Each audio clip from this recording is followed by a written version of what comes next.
afternoon, Rotarians and guests. Hope everybody had a great weekend, relaxing weekend, and are fueled up to bust out the week. Welcome to today's Rotary Club of Toledo virtual meeting, featuring guest speaker Jim Schmakel, General Manager of the Detroit Tigers. As we begin our meeting, I'd like to ask Mike George to deliver a reflection and have Rotarian Dave Weinbrecht lead us as we stand for the Pledge of Allegiance. As many of you know, I usually write my own prayers and I try to tailor them to our speaker, but today's speaker threw me for a curveball and I didn't want to strike out. Sorry, Chuck. So I decided to go to the internet to find my prayer, and here it is, a baseball player's prayer. God grant me wisdom to tell a strike from a ball, to know where to throw and to never fall. Keep me always in the baseline, running straight and true, and I'll look for your sign to stretch one into two. God, give me vision to see every pitch. So if a player needs help, then I will see which. Let me always hustle, so I will be at my best, and take pride in myself in sports and the rest. God be my strength when I throw the ball, when I'm far from home plate or against a wall. So I never miss a base, please guide my feet. Bring me home safely so my job is complete. When I help younger players, let me give praise, so that they'll see you and me in all of my ways. God, please guide our coach to be fair and smart, to teach us to be good, let it come from his heart. Let me take a loss, just as well as I take a win. To do any less is surely a sin. As long as I can play, and make my parents proud as I am, when they yell my name out loud. However my game ends, let me always have fun, and if heaven has all-stars, I want to be one. When my games here are over and my seasons are done, let me play on your team just like your son. Amen. Amen.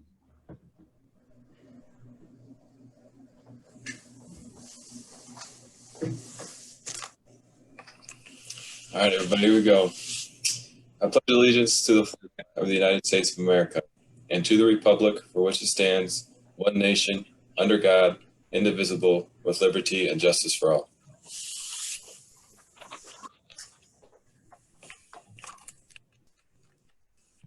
Thank you, Mike, and thank you, Dave.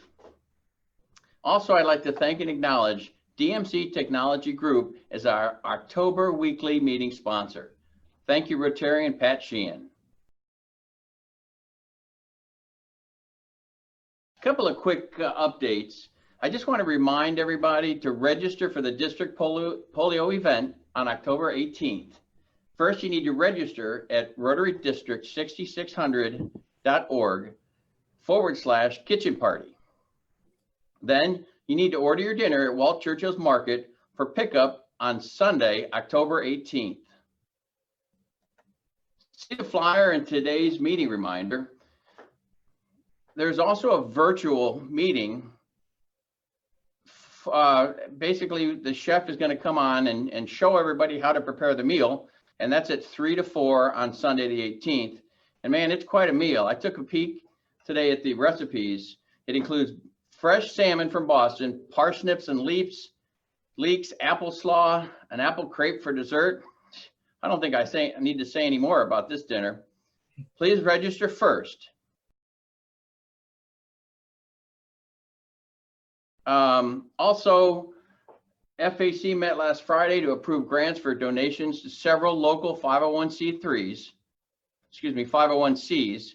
These are your donations foundation. These are your donations to the foundation that are gifted to our community. And finally, I just want to mention, speaking about our foundation, Travis Tangeman will be raising money for the foundation from 5 to 9 tomorrow night, Tuesday. He's performing as a celebrity bartender at Plot 8 at Central Avenue in Talmadge. All Travis's tips will be donated to the foundation. So please come and join us for 1 or 2 and drop a heavy tip in that jar. As we continue our weekly committee tour, I'd like to invite Kurt Church, Peace Committee Chair, to share what great things the Peace Committee is doing. President Alex said, my name is Kurt Church and I am the current Peace Services Committee Chairperson. Rashad Bannister is the Vice Chairperson. This committee works with key individuals and organizations within the community which promote peace through the prevention and eradication of violence. Members of the committee will facilitate and advocate for the disruption or interruption of violence by supporting efforts that encourage cultural awareness, actively support at-risk individuals, and provide bridges to peace. Individuals who are not members of the club may attend and participate in committee meetings and projects, but only the club members shall be voting members of the committee. So, Rotary International, I'll just go a little bit back and talk about promoting peace a little bit. Rotary International has 6 areas of focus: promoting peace, fighting disease, providing clean water, sanitation and hygiene, saving mothers and children, supporting education, and growing local economies. You can see that at the 6th area of focus, the Toledo Rotary Club is very involved in all of those. As part of this areas of focus, there's an action plan related to these areas. The first is to increase our impact by being problem solvers. Expanding our reach by inspiring others to get involved, enhance engagement by understanding the needs of others, by networking and communicating with organizations, and lastly, increasing adaptability by finding new ways to lead the world to changes that endure. Now, a little history about Toledo Rotary's own Peace Service Committee. As efforts by past President Tim Ryan, back in the summer of 2018, there happened to be an article about a quarantine of killing by Dr. Gary Slutkin in the Rotarian. And in this article, it talked about violence predictors. And those predictors, unfortunately, happen to be previous violence in areas. And his model included interrupting the transmission, reducing risk, and changing the community norms. So through that, you might also remember that in that same summer, there was a young man by the name of Lamar Richardson who had an altercation with the Toledo Police Department, which resulted in a loss of life. For those various reasons, the Peace Service Committee was created, and to date, we have engaged with our interrupters, and these interrupters are generally people that have had brushes with violence, are well known within their neighborhoods, and they're the ones who can attempt to interrupt violence in escalations of that nature. You might also remember that several years ago, we funded a Train the Trainer for several interfaith ministry members to attend the Weinbrenner Theology Seminary to learn efforts in peace. And in response to the violence in 2018, there was a demonstration about the shooting, and many of those same members went and responded to that situation to hopefully stop further violence. So some of the interrupters that we've currently engaged with, some of these have already been funded through the Toledo Rotary, and several just recently at the FAC this past Friday. The Mount Nebo Baptist Church, we've funded renovation and rehabilitation to create an interview closet. The Buffalo Soldiers, we have engaged in a student greeting back in 2019 at the Martin Luther King Boys Academy. We've supported the What to Do When Stopped by Police workshops, the Prepared Not Scared efforts by the Buffalo Soldiers for preparedness and disaster readiness, ongoing efforts to provide school supplies to the Ella P. Stewart Academy for Girls, the Martin Luther King Academy for Boys, and also engaged networking with the Mommy Club in order to provide Christmas angels for families in need of Christmas gifts for their children. Next, we have the Repurposed Living Incorporated, which is an organization that tries to mentor 17 to 30-year-olds to keep them away from violence. And that organization has also reinitiated a Foot on the Streets initiative in their neighborhoods to prevent violence, since there's a lot more gun fire in that area of town that they in their neighborhoods. Next, Pathways has several programs, but one we've been engaging with is Brothers United, which attempts to bring fathers back into the lives of their children. The Junction Coalition, which I believe will be submitting an application for funding. They have a master plan for the Junction area of Toledo that they want to take the next steps after this master plan to engage focus groups with the neighbors in order to prioritize which parts of the neighborhood they want to go to next.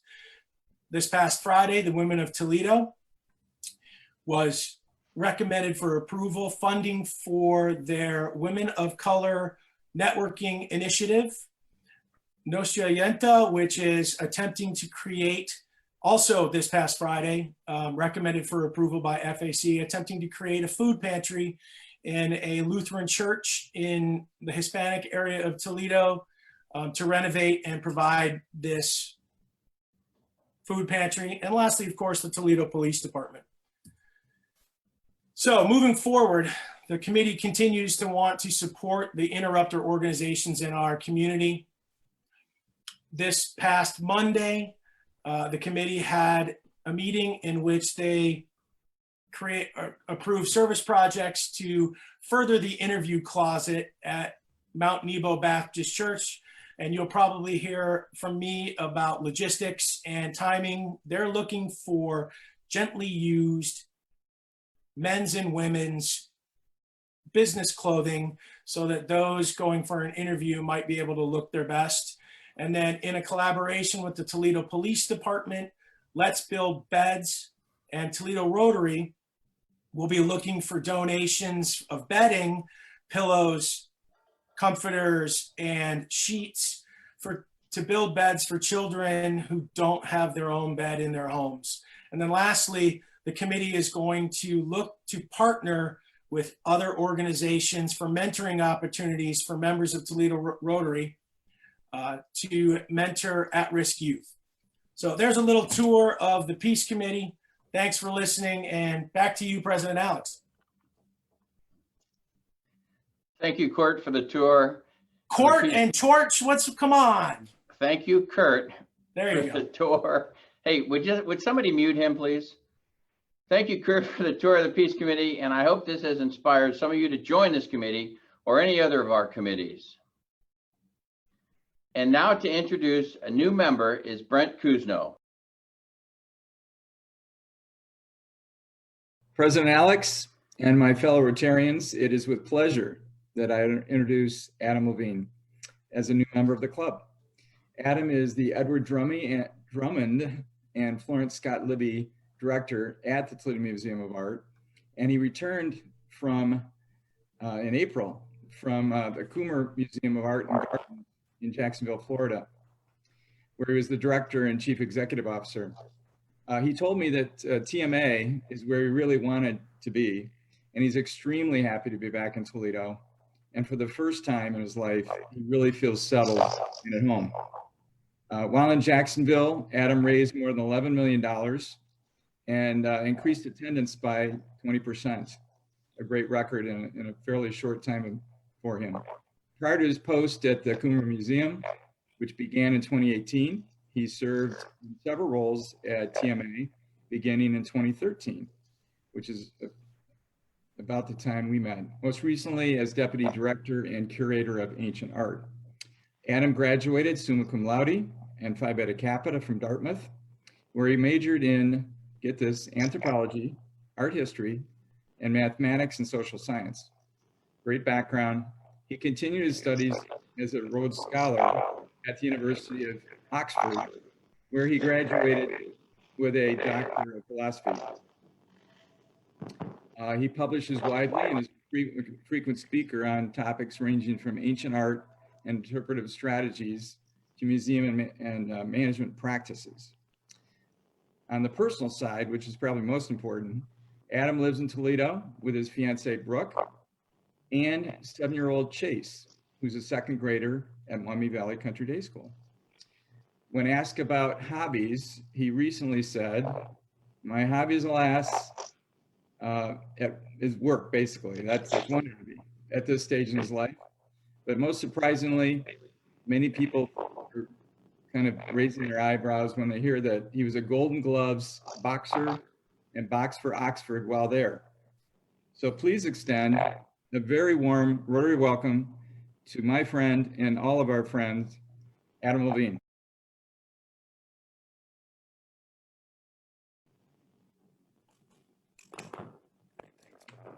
Thank you. Back into the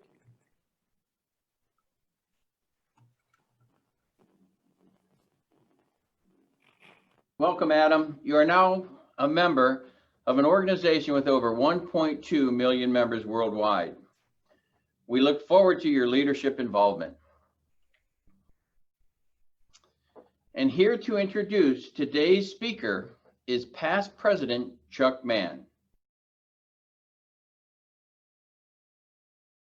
I'm not one to repeat what was already published in the Spoke. The Spoke sent you the bio as submitted by Jim Schmakel. I went to high school with Jim Schmakel, so I'm here to fill in the gap between the stuff that he put in his bio and the end of high school, where I think water slide tester, he was a professional sleeper for a few years. Snake milker, I think, was also something that he tried after high school. He tried a career as a professional fisherman, but he found he couldn't live on the net income. So I think his last job before the bio picks up is where he worked in a fire hydrant factory, but he decided to quit because he couldn't park anywhere near the place. Let's watch, first of all that was totally untrue, but let's watch this video. I think this will explain Jim Schmakel. If you're talking equipment, you're speaking Jim Schmakel's language. For nearly 4 decades, he's been in charge of handling the players' everyday needs. And every player first needs to be equipped with the right bat.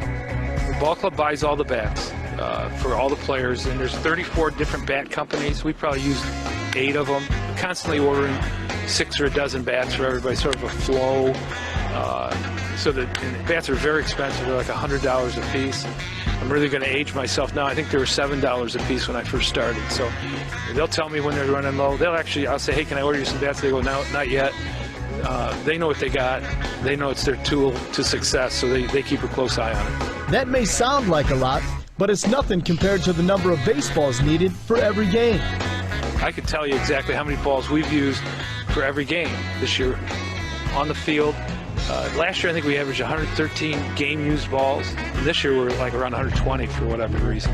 Be it bats or balls, game-used memorabilia is a huge draw for collectors.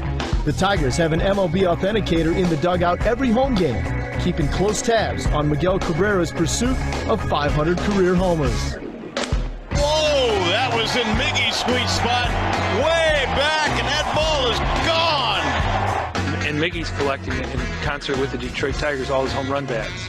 So when he hits a home run, the bat boy's instructed to take his bat to the authenticator, and because he's heading towards that big number, and it's authenticated, and then Miggy still uses the bat. There's a sticker put on the bat. He actually has got the sticker on. Schmakel's responsibilities also include supplying sunflower seeds and chewing gum, and for one superstitious former Tiger, even breakfast cereal. Bobby Higgins, is still a good friend. He had some, what's a cereal? Colorful Lucky Stars or something? Lucky Charms. I didn't know this, but he was putting them in his pocket when he was as a rookie. And I think he slid a few times. I couldn't figure out what the greenish and orangey stuff, and he said, well, I'm super still. He came to me and goes, one day I was out of Lucky Charms. And he goes, where's your Lucky Charm? I don't know. He goes, I need to put them in my pocket. Life as the Tigers equipment man is never dull, and Jim Schmakel's been doing it with a smile on his face for nearly 40 years. I take a lot of pride in making sure that the players have what they want, and you got to have good people like Mark Cave, and then the guys who work, the bat boys and ball boys. I'm only as successful as the people that work for me, and I'm sure everybody says that in every industry, but it truly is the case. I can't cook all the food. The lockers need to be organized so the players come in and they don't have to search for something. So far, this year so good. So far in my career, I think so good. I haven't heard any criticism. I don't think we miss on much. So, and it's been a lot of fun.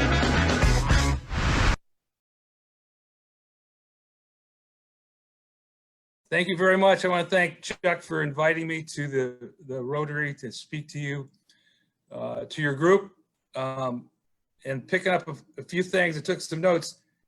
I assume Spoke is the advertising, the promotion for this event. I'm going to assume that. And Spoke misspoke, because I am not the general manager of the Tigers. I'm the clubhouse equipment manager for the Detroit Tigers. I think Mr. Avila would be a little bit upset if he found out I was running around trying to claim I was the general manager. And Avila is at this point in a real tough part of his career because he's got to find a new manager. And as we sit here, as you see in the background, I'm actually sitting at the manager's desk because there's at this point no manager for next season. Office was empty. I thought it'd be a nice quiet place to do this remote conversation with all you people. And as I watched that video, there are a couple of things in there. I thought it was very ironic that I was sitting in seat 11. I don't know if you noticed, but there are rows of seats behind me that had number 11 on it. That's one of my favorite guys that I met in the game. It was Sparky Anderson. He wore number 11, and it is sort of ironic that that I was sitting in that seat today. I don't know how many people, and again, Chuck and I, we've known each other we just had our 50th anniversary, 1969. We are great. We are fine. We're the class of 69. We're also 69 years old, ironically. And I noticed Chuck's hair is a little shorter than it used to be. And it's a little shinier too. So mine's a little bit, I probably should have combed it this morning, but I didn't. And one of the other things that I kick out of Chuck saying when he was introducing me was, he said I was a fisherman. Anybody that knows me, I've never caught a fish in my life. So we know that was definitely a false statement. So anyway, I want to give you a little history of Jim Schmakel. I don't live in Toledo anymore. I grew up in Toledo, South End, 3109 Muirfield. I went to St. Patrick's of Heatherdown's grade school, and then decided to go to Central Catholic High School.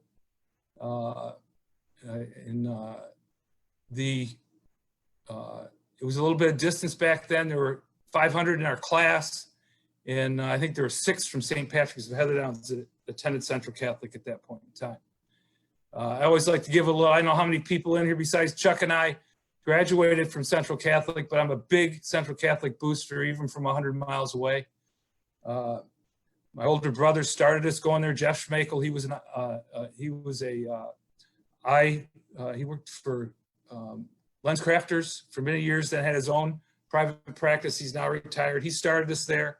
He's actually married to a lady that went to Central Catholic High School. His 2 daughters and son, they went to Central Catholic High School, even though they're all out of town now. My older sister graduated from Central Catholic High School. She was actually valedictorian in 1967. And she moved out of town shortly after she graduated from college. So her kids never attended Central Catholic. Larry, of course, my younger brother, was a Central Catholic grad. He is now a dentist. And many of his friends that he's had along the line, their children have gone to Central Catholic. He's a big booster. My 3 children, who are no longer children, Katrina's a nurse in Cleveland, Ohio. She went to Central Catholic High School. Brian, who lives in Toledo now, works for Libby Glass, Central Catholic High School. And then Jay Schmakel, who went to the University of Michigan. Brian went to Dayton. Jay went to Michigan, and he's a graduate. All of us, all that I mentioned, except probably my brother and Kathy, his wife, were 4-year letter winners in tennis at Central Catholic. We were big tennis people. Dawn, who's Jeff's oldest daughter, went to Central Catholic High School, which I think I mentioned. and she played tennis. TJ played tennis. So we're a big tennis group out of Central Catholic High School. And for anybody that has children that are in grade school, great place to get an education. Academic school. I will brag, Jay was also a commencement speaker, and all of my kids went on some form of scholarship to college. I began working in 8th grade for the Toledo Mud Hens, and I got there because I entered the Toledo Blade Bat Boy contest, and somehow I was the first year, 1965, when I was in 8th grade, I finished 3rd, and I got a season pass. In 66, I reapplied on the Blade again to become the Bat Boy, and I was selected as the Bat Boy. And the following year, that was my freshman year, 66. The next year, the clubhouse guy, the high school kid that was running the clubhouse when I was Bat Boy, he went on to college. And through my dad, I got a connection, and I got hired as the clubhouse guy. And as you can tell, it's been a long road.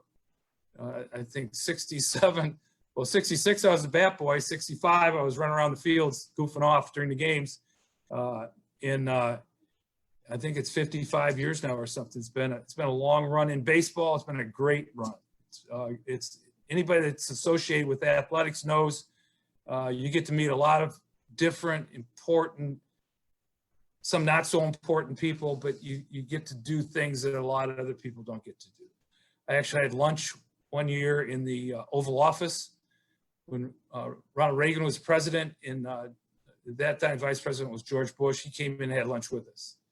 And I've done some other very interesting things besides going to All-Star games and World Series games, attending bowl games. It's been a lot of fun. Even in working with the Tigers, I've met like Tom Selleck, actually spent a whole spring with us in spring training. And then it's just, I've had an opportunity to meet a lot of different and diverse people, and it's been a good run. When I was working for the Mud Hens, I worked there for 13 years. I worked my way, basically I paid for my high school education, and I don't want anybody feeling sorry for me. I think my freshman year at Central Catholic was, because my sister was there, was maybe $80 for the year. All right, that's quite different from today. I think they're at $9,000 a year. But I worked my way through high school. I went to the University of Toledo. I don't know what it said in the bio, but I was very fortunate. Again, I never played basketball in high school, but decided to go out as a freshman and somehow made the team. I became the 13th man on a 12-member team. And I realized at that point I really didn't think I was good enough to play varsity. So my sophomore year, I did not go out, but somehow Coach Nichols, who's one of my mentors, ran into me somewhere on campus beginning of my junior year and asked me if I wanted to play basketball again. And he asked me to come out. I went out, I made the team. And then as soon as I made the team, I became ineligible. I had refereed some games the year before. Rules were quite different back then. And I made, I think, $12 refereeing a game in Arch Bowl. And I was a pro in my sport. But then Coach Nichols basically said, you're done. And then Monday he called me back. He said, all the rules are changing. He says, I want you to work out with us all winter. And he put me on scholarship. I ended up not making the team my senior year because that's the first year freshmen were eligible. But he immediately made me the manager of the basketball team, said, you're all on scholarship. He said, I won't put you in the dorm. You got to stay at home. But he paid for my books, etc. And then my fifth year, because it was such a grueling honors type system in phys ed that I had to take a fifth year. He let me coach the freshman team. So Coach Nick was great to me. And then in all the meantime, I worked all summer for the Mud Hens. And I coached a couple of years afterwards and coached actually at Toledo Central Catholic for 2 years, basketball, tennis, golf, cross country, 2 great years at a great school again. And I paid for my high school education. And then 3 years after I got out of, after college and I'd done my 3 years of teaching, I got a job with Eltra Corporation in Toledo in human resources. And I worked there about a year, and I read in the paper that Pio, my trainer for the Mud Hens years ago, was now the equipment guy for the Tigers. I called him. He did not want to work, basically. He wanted to be a trainer and tape ankles and rub shoulders. And that's how I became the Tiger equipment guy. And like I said earlier, it's been a great run. This is my, when we have our next spring training, will be my 43rd spring training. And that's my background. I don't know where to go from there. I see Chuck nodding his head. I think he's sleeping on me. And, but there he goes. But I'd just like to open up questions. I don't know how you do it when we do this remotely. I struggled a little bit getting on, right, Chuck? But I'm on. Well, there was a little tension. I'd be more than willing to answer questions, tell you, I got all sorts of stories I could start telling, but I just only want Chuck sleeping.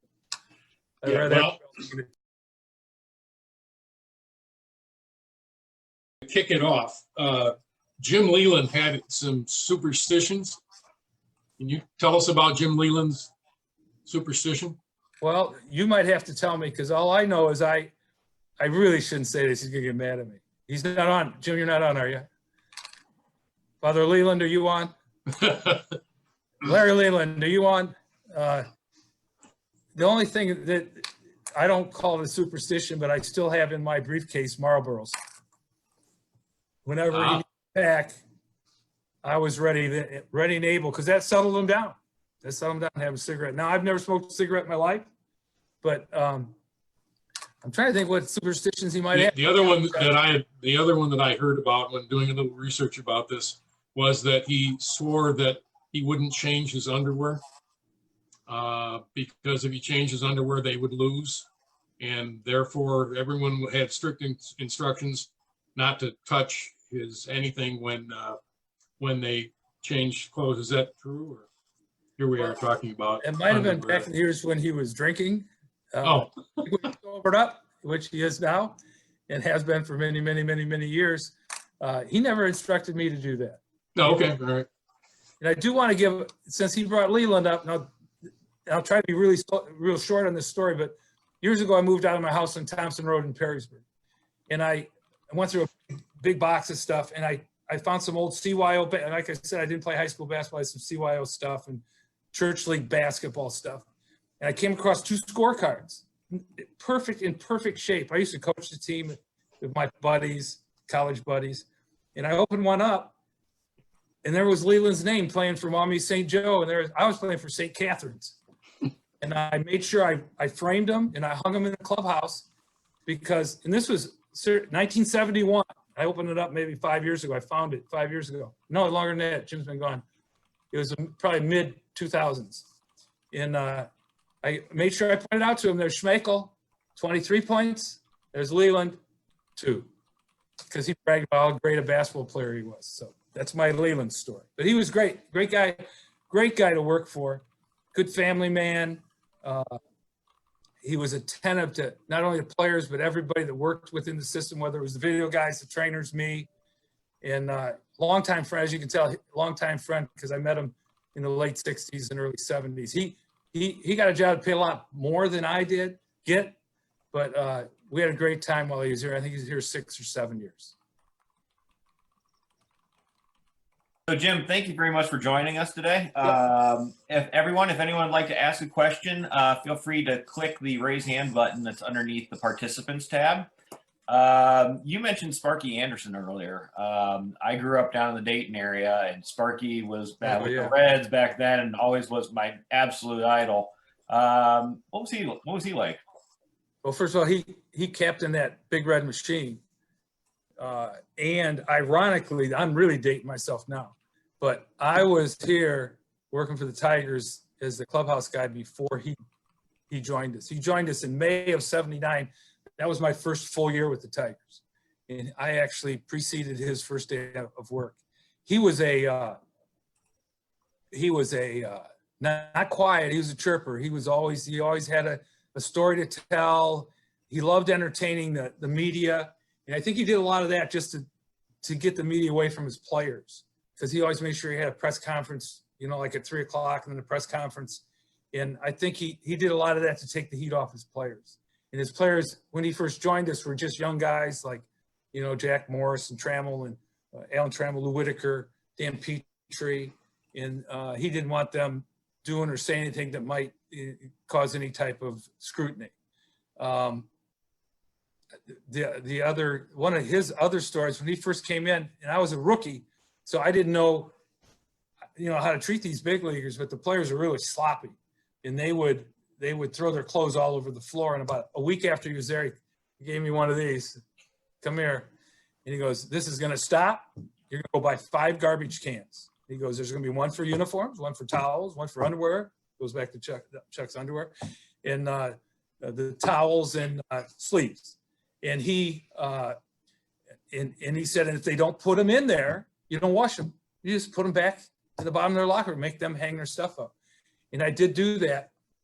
And after a week, I shouldn't use names, but I will. Chet Lemon goes, "Man, are you washing my stuff?" And I said, "No, because you're throwing it on the floor. You heard Sparky in the meeting. Got to put the stuff in the barrel." So, but you know, I'm trying to think how many years it was 79 through the early 90s. So I had him 15 years. Again, he was great, just like Jim Leland. He's a great manager. He's great with people. He started a great charity in Detroit called Catch, which still exists today, donates tons of money to children's hospitals. And but he was fun and he was good. Oh, that's great. Thank you very much for that. John Wasserman, go ahead and unmute you. Go ahead, John. Oh, John, you muted yourself. Let's see here. There we go. Okay. Hey, I know your brother real well. I've had a lot of dealings with him. He and I involved in the company, so I got to spend a lot of time with Larry. Oh, I'm sorry, you know, Larry. Yeah, I have to tell. This is interesting. Were you around when Billy Martin was manager? And I'm wondering if you could give your thoughts on Billy Martin. Man, you're really outdating me. I was a sophomore in college when Billy was Tiger. All right. And I never met him. I met the guy that owned the bar that was in the car accident when Billy died. But I never crossed paths with him. But he was a character. A lot different than a Jim Leland or a Sparky Anderson. You around for Billy Freehead? Yes. Well, Bill was coaching in our minor league system, and then he coached for Michigan for a couple of years, and then he came back like as a scout. So he was a friend, but I never had him as a player, and a very good guy. And God bless him. I understand he's suffering severely from Alzheimer's at this point, but he's still alive. Yeah, I remember I graduated from the University of Detroit, went to a baseball game where Dave DeBuscher was the pitcher and Bill Freehand was the catcher. Oh my God. You know. That's amazing. Yeah, interesting. Yeah. They really pretty. I'm sure you got a million stories to tell. So that's of all. I do. Thanks, John. Actually, so it's kind of along the lines of what you guys were just talking about. I'm curious. Knowing the characters you probably encountered over the years, who's the person you would probably want to go have a beer with the most? Now say go out and have a beer with? Yep. Oh, there's a bunch of, I gotta be careful. I know no one's on this call, but so many guys, the way a clubhouse guy, not now, back in the money, was what they called dues. The players would pay you X amount of dollars a day. And of course, the Mud Hens paid me, I think, 50 cents a day. And the Tigers had a real low salary when they hired me. And these guys would pay you for your hard work. And I got to be real careful how I handle this. Is some of my best friends really didn't pay me that good. They're just great friends. But some were very, very, very generous. So I'm always afraid I'm going to leave somebody out, but I'll start. It's easy. The first one's easy for anyone. Probably my best friend in the game is Alan Trammell. And he calls me all the time. He's still from it. And he was like in his second year when I started. So he helped break me in. And of course, Jack Morris has been great to me forever. And I'll give you a quick Jack Morris story. When he left us as a free agent in the late 80s, and some people might know this, but I was disappointed. I was disappointed he's gone. I retired his number. No one ever used his number after he left. And he has said that after, when he was put in the Hall of Fame and they officially retired his number, he did recognize the fact that I had basically retired it in that year that he finished. But he's very good. Dan Petrie, I gotta be careful here because there's Bobby Higginson, Brandon Inge, Miguel Cabrera. Again, I gotta be careful. I don't want to leave it. Verlander, Justin Verlander, Todd Jones, Mike Henneman. Just I could probably go on for 10 minutes, but all the guys have treated me fantastic. Buddy Bell was our manager. He's wonderful. I still talk to him today. And I got to be careful. I don't want Larry Herndon played left field for us in the 80s. I mentioned Chet earlier. I don't talk to him much anymore, but he and I were friends, good friends. I got to look at David Bergman. Dave Bergman was with us in the World Series year, and he helped start a scholarship program for the clubhouse guys that we literally, and we just ended it a few years ago, but he started it in probably 1985, and we gave out over, I would say, $500,000 in scholarship to not only clubhouse guys, but to half the people we gave the money to went to people outside the organization. So Dave Bergman was a very, very good friend. And I would be remiss in not mentioning Pio DeSalvo. He was my trainer in Toledo in the late 60s, early 70s. He's actually the guy that got me this job. And he became the equipment guy in 78 and didn't like it. It was a trainer thing. He wanted to be a trainer. And he basically recruited me and got me the job. Let me think of other guys, more recent. The father-son combo, Cecil and Prince Fielder, both of them great to me. Haven't talked to either one of them recently, but I understand Prince is feeling better. He ended up with some type of back injury his career. Drawing a blank, who else we got out there? We got let's think of the World Series year. I mentioned Dan, Jack was there. Hey, Jim. Through the 06 years, with when Leland was around. Some of those guys, fantastic people. Guillen, Polanco, etc. So I'm afraid I'm going to put some people to sleep. So let's throw some more questions at me. Hey, Jim. Yes. Do you have any Ernie Harwell stories? I just that he used to. He and Sparky were very good friends, and they used to walk together, like every morning on the road. When they're on the road, they used to get.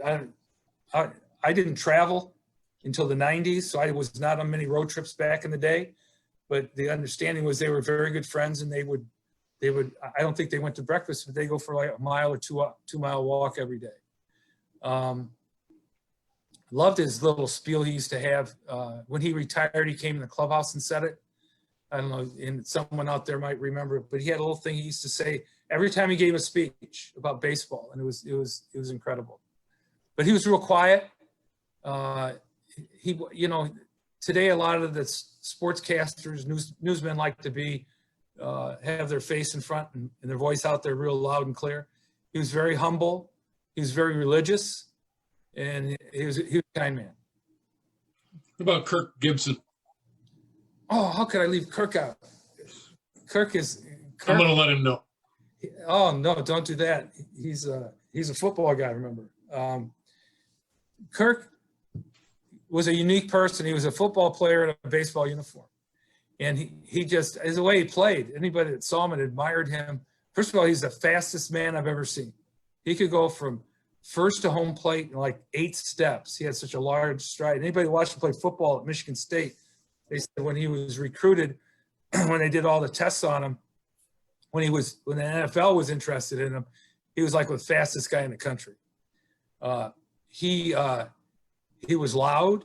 He was a leader. as you saw with the days he had with the Dodgers. I like to tell a story, and I told the story. He interviewed me a couple years ago, and he says, tell everybody a story about me. And I had actually, this is Sparky's story too. This is Sparky's first year. Sparky said, he gave his lecture about being clean in the clubhouse, etc. The next time he came out with a team meeting, he said, you guys got to get here on time. Everybody's just like running on the field, putting their jerseys on. I expect everybody here a half hour before they're supposed to be on the field, dressed, ready to go. I think the next day, my phone, not my cell phone, there are no such things, my landline phone rang, and somehow it was Kirk. And he had, his Jeep had run out of gas. And he called me, he said, I need help. After that meeting, I can't be late. I said, okay. I said, I'll come get you. So he must have gone up to this gas station that was right up, but this was literally in not a very good area of Detroit. It was I-94 and Cadjo or something. It was terrible. But he told me where he's at. I zipped out there, pulled over, pulled up behind his Jeep. He jumped out. And first of all, I didn't grab my wallet. I didn't grab any money. So I jump out. He goes, hand me your keys. I didn't. He drove off. I'm sitting there going, I'm in one of the worst areas of Detroit. I got a Jeep with no gas. I got no money. And there was no landline. So somehow I walked up and I talked I walked about a half mile, got off and talked some guy into giving me a gas can. Promised him I'd be back, pay him. And I gassed up, drove to the stadium, and then drove my car back, paid the guy. That's typical Kirk, always going. I'll give you another one. When he became the designated hitter, when he came back the last time, and he played for Pittsburgh, he was with us a year, and he had a decent year with us before he retired. In the clubhouse, to warm up, we'd have anybody knows a little bit about baseball, they have these netting things. You hit balls, you have a tee, and you hit into the net, all right? Then you put another ball on, and then you hit into the net. Kirk had a serious problem hitting the ball into the net. And we had this little tiny clubhouse, and he's in there swinging. There were holes in the ceiling. There were holes in in Old Tiger Stadium, between the clubhouse and the field was the corridor.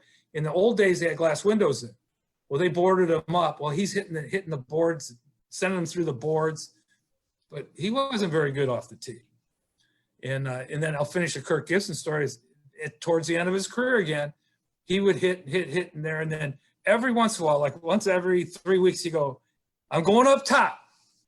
I'm going up top. He walked out to do his designated hitter rule. And I swear, he was like 50% right on that. Every time he said it, it seemed like he hit a home run. But he was a great athlete. I know a lot. He rubbed a lot of people wrong. He was brash and he was loud. I don't want to say you're vulgar, Kirk, but you were vulgar. And but again, he's a good friend. He was good teammates for these guys. And now, as he's a broadcaster, I think people that listen to the Tigers, I think because I'm biased, they appreciate his insight, and I always appreciate seeing him. He's a lot of fun still. That's great. We've got a question from Dennis Isabel. Dennis, go ahead and unmute. There you go. Dennis Isabel, I'm Jim Scheib. I just wanted to thank you for coming to the Toledo Rotary and giving an outstanding presentation. Can I tell my quick story of the most famous baseball experience I ever had? My business partner, Tom Snow, and I were out in Oakland, and his uncle was Merle Redmond. And Merle got us tickets on the third base line, and Jack Morris was the pitcher. And unfortunately, the Tigers lost 3-2. So Tom wanted to go back and thank him, Redmond, for the tickets, but Redmond was the batting coach and couldn't take the time to come out and see us. So Tom said, let's go down to the Detroit locker room and we'll see who comes out and get their autographs. So we were down there, and there was a little African-American boy, maybe 8 or 9 years old, and he was very shy, didn't know how to get an autograph. So my business partner, Tom Snow, said, took him under his wing, said, here, I'll show you. So Cecil Field comes out, he gets his autograph. And then Alan Trammell, same thing. And every time he got an autograph, he came to me. He said, won't you give me my autograph? I said, no, you don't want my autograph. So then Sparky Anderson comes out, and we get his autograph. The little boy gets his autograph, comes back to me. He said, won't you give me your autograph? I said, all right. So I put Jim Scheib on this ball. I could just see him going home to his mama. He said, look at Mama, I got this baseball full of autographs. Look at Sparky Anderson, Alan Trammell, Cecil Fielder, and who is this Jim Scheib? Can you imagine that? That poor baseball was ruined because of my signature. That's it. That's great. That's great. Thank you. Yeah. Thanks, Jim. Thanks, Jim. So this one's going to be an interesting to see, you know, your thoughts on it. But a question was asked: what is the best motivational line you heard? Oh, it just moved on me. Best motivational line you heard during your years of being around the game? I'll give it a Sparky one. He said once when we weren't doing very good, I remember him yelling really loud, enough is too much. I repeat that all the time. You think about it, enough is too much. But motivational, one of the silly ones was in, I think, in 06 when they had the bubble gum chew, when they what was it, double bubble or the big league chew. They'd have a big league chew. It was Nate Robertson was the leader of that foray. And that was something, ironically, we did score runs when they started chewing that gum. That's wild. Okay, I think we got time for one more. So let's kind of wrap this around this one. It says, hi, Jim, what lessons should we take from baseball and apply to our businesses? Well, baseball is a very disciplined game, and the better players, even the best players still work very hard at their profession. So, you know, a guy like Miguel Cabrera,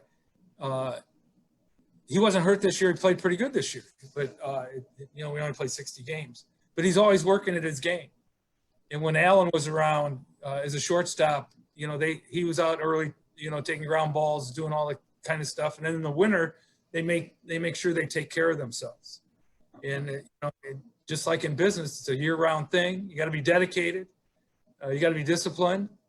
And the guys I just mentioned are very good men. So you have to be a good man, good lady, in whatever you do. How's that one? That was a good one. Well done. Well done. That was right off the top of my hairy head. Well, thank you. I want to thank you for having me, and I could go on for hours. So it's been a pleasure. I love Toledo, Ohio. I miss living there, as you can tell about my Central Catholic stories. And Toledo University is a great place to go to school also. Yep. Well, Jim, thank you very much for being with us. Alex, I'm going to kick it back to you, my friend. Thank you.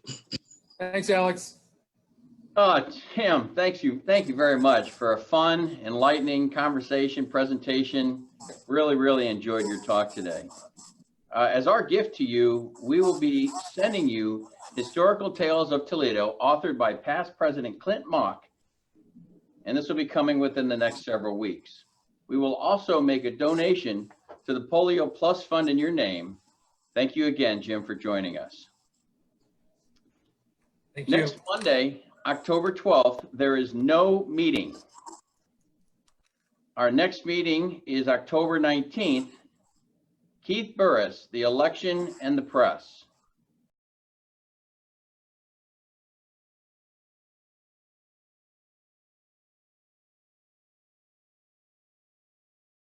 Today we have one committee meeting, the Membership Engagement Committee, with Chair Maria White right after this meeting. For those who will attend, please stay on the Zoom and you'll be placed into a separate breakout session. And finally, here to finish us off is Chuck Chuckles. A fire started in the grasslands close to a farm. The county fire department rushed to the scene, but the fire was more than they could handle. Someone suggested calling the volunteer fire department. Despite some doubt they would be of any assistance, they were called. The volunteers arrived in a dilapidated old fire truck. They rumbled straight towards the fire, drove right into the middle of the flames, and stopped. The The firemen jumped from the truck and frantically started spraying water in all directions. Soon they had snuffed out the center of the fire, leaving the outer areas, which were easily put out. As the farmer watched all this, he was so impressed and grateful that his house and farm had been spared. He quickly got his checkbook and donated $1,000 to the volunteer fire department. A local reporter asked the volunteer fire captain how they planned to use the funds. The captain replied, "Well, sir, the first thing we're going to do is get the brakes on that dang fire truck fixed." Wow. That's the fact, Jack and Jim. Thanks, Chuck. And now we're adjourned. Everybody have a great week.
Breakout sessions offer the opportunity to network with members from around the world while learning new skill sets. As Rotary, we have been static for so long, but this is an opportunity for us to vision again and look ahead. Breakouts are a place to discover the latest ideas and strategies that drive Rotary. As you can see, convention is an excellent opportunity for development. The new vision statement is something that I will try and introduce at club assembly in 2 weeks at our club, and we will definitely adopt that. Another great place to share your ideas is the social media lounge in the House of Friendship. Stop by to participate in interactive quick chats with new friends or get personalized help for your social media channels to help tell your Rotary story. At the Rotary International Convention in Taipei.